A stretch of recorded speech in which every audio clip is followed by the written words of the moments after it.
Chic ou décontracté, extravagant ou minimaliste, pastel ou fluo, bohème ou rock, peu importe vos envies, l'été sera mode ou ne sera pas.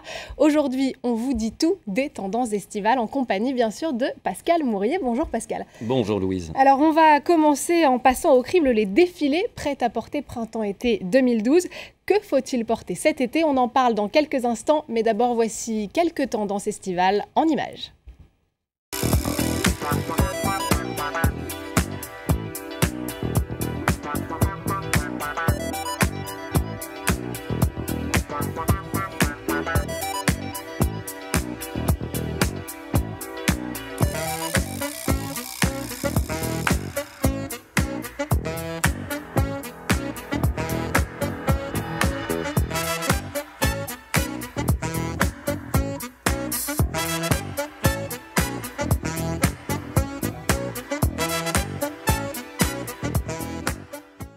Et voilà pour ces tendances de l'été. Pascal, on a vu énormément de choses. On va reprendre point par point. On vient de voir les sirènes, autres créatures aquatiques. C'était la mode du sous-marin, c'est ça? Le sous-marin, l'aquatique. Alors, c'est très pratique. C'est ce que nous attendions tous et toutes. Aller faire ses courses en combinaison d'homme-grenouille ou de femme-grenouille. Et puis, c'est très pratique pour porter les bouteilles. Non, plus sérieusement, Louise, c'est vrai que cet été, beaucoup de créateurs et de couturiers s'étaient non pas entendus, mais avaient proposé une inspiration sous-marine. Alors, on l'a revu chez Chanel, chez Givenchy, chez Versace, chez Alexander McQueen. Pourquoi est-ce que tous et toutes ont choisi tout d'un coup cette inspiration? Alors peut-être parce que tout simplement la mer est un élément, l'eau est un élément extrêmement sensuel. L'eau peut être très douce, l'eau peut être très forte, c'est un élément plein de contradictions. Et aujourd'hui, c'est une grande tendance, savoir vivre et accepter ses propres contradictions. Bon, alors voilà, côté technique, juste un petit côté technique, Chanel a travaillé avec des tissus très nouveaux, des nouvelles matières technologiques, un petit peu de fibre de verre, des nouveaux nylons. C'est extrêmement léger. Fluidité de l'eau, quoi. Ça pèse 3 grammes. Alors, pour ceux qui réchigneraient à piquer une tête dans la vie aquatique, il y a les couleurs pastel. Moi, j'ai fait mon choix. C'était vraiment les stars de ces derniers défilés. Louise, vous êtes très tendance. Alors, la couleur pastel, c'est la douceur, l'harmonie, c'est la fraîcheur. Avec les pastels, on est dans l'intime, on est dans l'affection, on est dans quelque chose qui est un petit peu secret, quasiment un monde de silence. Alors, la star des pastels, cette saison, on l'a trouvée chez Louis Vuitton, dessinée par Marc Jacobs, des jeunes filles absolument merveilleuses. On a très envie d'aller se promener à leurs bras dans la campagne anglaise. Chez Issey Miyake, c'était quelque chose vous me troublez, Louise. Chez Issey Miyake, c'était pour lutter contre le stress dû aux derniers événements qui avaient agité l'archipel.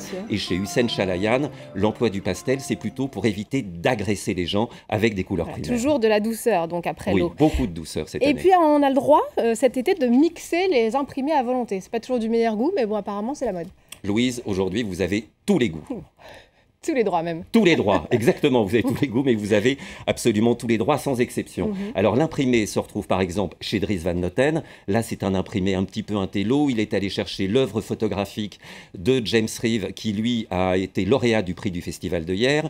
On retrouve des imprimés un petit peu plus vulgaires chez Dolce & Gabbana. Alors on n'est pas contre non plus une certaine dose de vulgarité. C'est l'été, en revanche, en termes d'imprimés, il faut respecter quand même quelques règles optiques. C'est-à-dire que si vous adoptez les motifs ou les rayures horizontales, ça tasse, c'est pas très bien. De la même manière, la matière est très importante parce que si le stretch vous enveloppe un petit peu trop, ça va révéler peut-être quelques imperfections. Voilà, nous ne sommes pas non plus contre les imperfections, mais il faut quand même faire très attention. Ça peut vite faire tapisserie quand même. Bon, évidemment, quand on pense été, on pense baignade et donc maillot de bain. Une pièce rétro bikini fleuri, voici donc toutes les tendances et les bons trucs à connaître pour se pavaner à la plage.